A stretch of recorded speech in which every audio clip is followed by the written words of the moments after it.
I did a lot of construction jobs when I was a kid, and that will wake you up to what real hard work is. But those hard jobs made me realize, like, this could be your life if you don't take a chance. If something as insignificant as a red light can make you snap, why can't a good coffee make you glow? We are already easily tipped into frustration, so you have to work equally hard to be as easy to tip into delight. You can appreciate some things. You can appreciate a nice car or a nice house, but if you get really caught up in them, you are trying to fill up a bucket with a hole in it, and it's never going to fill up.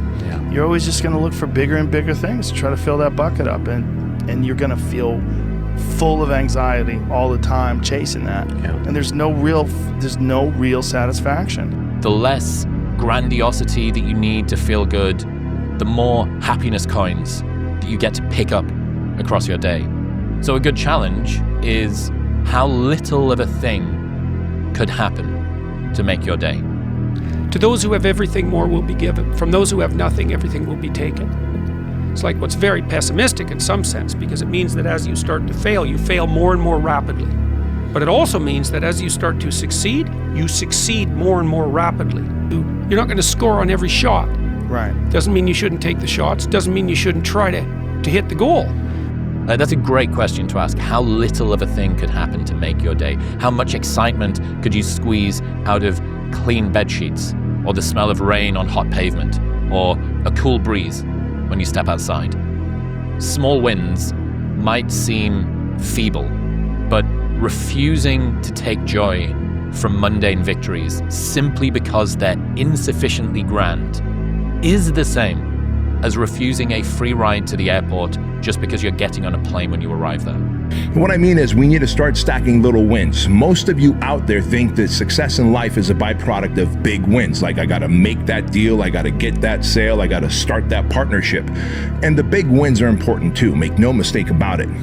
But I'm here to tell you that the little wins, stacked every day, every hour, over time, over days, weeks, and months, make you a fucking gangster of a human being. So ask yourself this: what if something small could be something great? You have to make the task small enough so that you'll do it, no matter how small that is.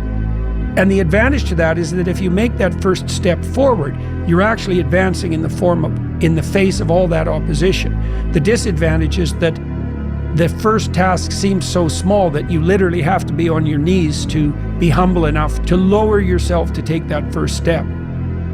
I've never seen anyone not be able to progress if they made the task small enough. But, that can be pretty humiliating. Now, the upside is that once you take that first step, you look the beast in the face and you'll start progressing, not linearly, but exponentially in speed. So what's cool is that it doesn't really matter how small that first step is, because it'll start doubling, and anything that doubles grows unbelievably quickly. And so that's a very useful thing to know too. The best way to contend with problems, with issues, with adversity is action, is by taking action. The more you sit and the more you wait and the more time you spend with that adversity, with the upper hand inside your head, the worse it's going to get. It's like a snowball. A snowball starts off very small, but it grows as it adds millions and millions of tiny snowflakes and continues to grow as it gathers momentum, turning into an avalanche that takes the whole mountain in front of it. I think it's just giving yourself permission to suck. It's giving yourself permission to be unhappy. It's giving yourself permission to not achieve while you do for a long period of time. It's giving yourself permission to lose friends.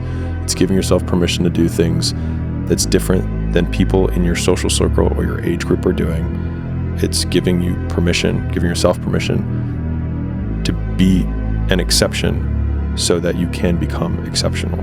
Basically, if you can't get what you want, you teach yourself to want what you can get.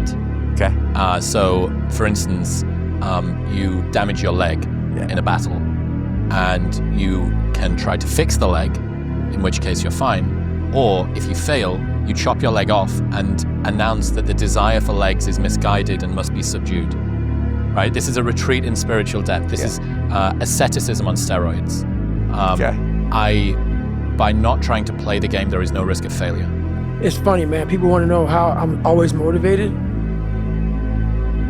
It's the unseen work, which you just said is a true statement. Those are false dopamine hits that people are giving you, man. There's no belief in that. These are teamwork dopamine. Like, I'm out running at 2 o'clock in the morning, 1 o'clock in the morning, in the gym, long sessions by myself.